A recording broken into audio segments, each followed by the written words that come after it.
حضرت کعب الأحبار رحمۃ اللہ علیہ فرماتے ہیں کہ حضرت سیدنا موسیٰ کلیم اللہ علیہ السلام کے زمانے میں ایک مرتبہ قحط پڑا۔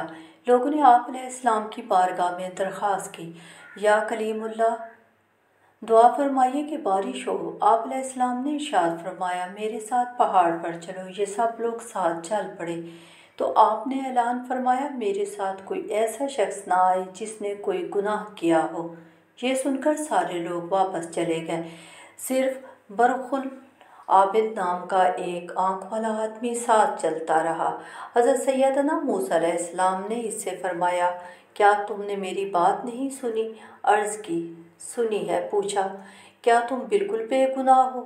عرض کی، یا کلیم اللہ، مجھے اپنا اور کوئی جرم تو یاد نہیں، البتہ ایک بات کا تذکرہ کرتا ہوں، اگر وہ گناہ ہے تو میں بھی واپس چلا جاتا ہوں۔ فرمایا، وہ کیا؟ عرض کی، ایک دن میں نے گزرگاہ پر کسی کی قیام گاہ میں ایک آنکھ سے جھانکا تو کوئی کھڑا تھا۔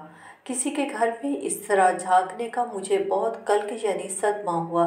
میں خوف خدا سے لرز اٹھا، مجھ پر ندامت غالب آئی اور جس آنکھ سے جھانکا تھا اس کو نکال کر پھینک دیا۔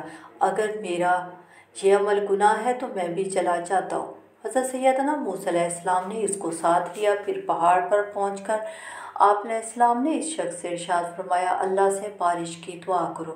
اس نے دعا کی، یا قدوس عز و جل، اپنے فضل و کرم سے ہم پر پانی برسا دے۔ فوراً بارش ہو گئی اور حضرت سیدنا موسیٰ علیہ السلام اور وہ شخص بھیگتے ہوئے پہاڑ سے واپس تشریف لائے۔ اس واقعے سے ہمیں سبق ملتا ہے کہ اپنے گناہوں پر اللہ سے ڈرتے رہو تو انشاءاللہ اللہ دعا قبول فرمائے گا۔